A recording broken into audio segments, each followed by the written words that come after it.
So, you know, I'm new to the game and I don't know how this works. I'm telling Joe, I'm like, yo, Joe, Cannabis like the same beat. He was like, so who you gonna give it to? You gonna give it to me or you gonna give it to Cam? I'm like, I said, yo, I don't know. He said, let me ask you again.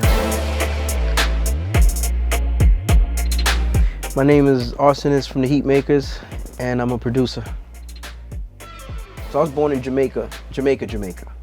And I came here young when I was 4. I was raised in the Bronx. I always liked music, but I never thought about making music. And my first introduction to music was DJing. And it just spiraled into production. When I became a DJ, I went to Howard University in DC. And when I came home, my homeboy just started producing and lent me his beat machine, and I made 2 beats on there and ended up selling those 2 beats to a producer by the name of Todd Terry. Todd is probably one of the most successful music people that I met at that time. And he's like, yo, what do you do? I said, yo, I produce. He was like, well, I got an artist that needs some beats. Let me hear some beats. So I had the 2 beats that I made on my homeboy's MPC that he lent me, and I played them for Todd. He was like, I like them, how much? And you know, I ain't know how much you're supposed to charge people for beats. So I just say, yo, $1,000 each. And he was like, all right, cool, hold on a second. And I'm like, well, he's with it?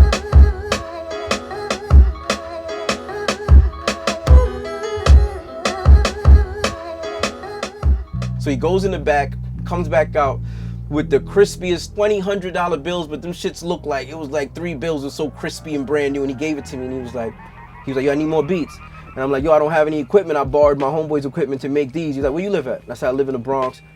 And he was like, all right, cool, I'm gonna get you information. And maybe about a week later, a Sam Ash truck pulls up to the house, and computers, MPCs, mics, compressors, everything that you could think of for like to start a studio. And then when I asked him, I said, so what do you want for this?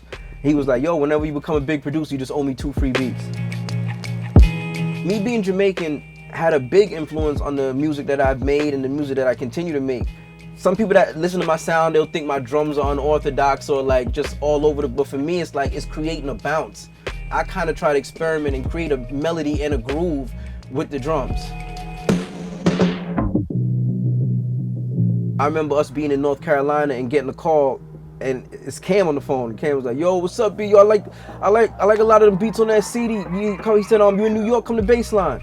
In my head, it's like, nah, somebody's playing a game. There's no way this Cam on my phone. Like, so I said, all right, cool, man. I said, yo, what's the address? And I said, we gonna come back to New York tomorrow. And I remember we went back to New York and went to Baseline, and out of those 20 beats that we gave him, 9 of them ended up on Diplomatic Immunity. The sound that me and the Dips created, I think for one, the biggest misconception is that it was planned to sound like that. Like, I didn't know Cam, I didn't know Jim, I didn't know Jewels, they didn't know me. It just, when we did our music, I just think it was the perfect marriage.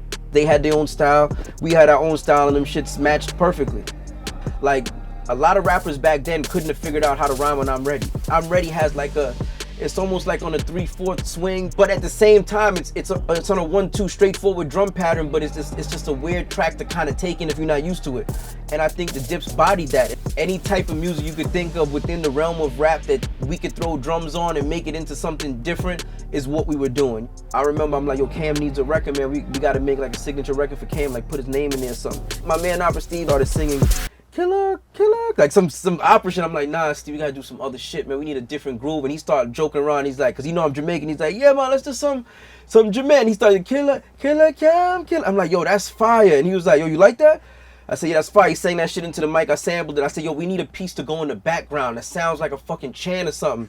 And he starts doing the and I was like, yo, that's fire. We put them together. I put drums, bass line, and that was it.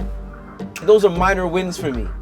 They might have added up to something big, but that moment felt like something. Even before Cam heard it, even before the people heard it and loved it, that was a minor win that I remember more than awards. What I'm working on now is, I just put out a record with Fred and Joel called Gorilla Glue. It's a 9-song project. That's pretty dope. I think if you haven't checked it out, go check it out. It's on all major platforms. I got a record with Jim coming out called El Capo, where I produced 15 records. I'm just working, man. Like, whatever comes my way, I'm with it.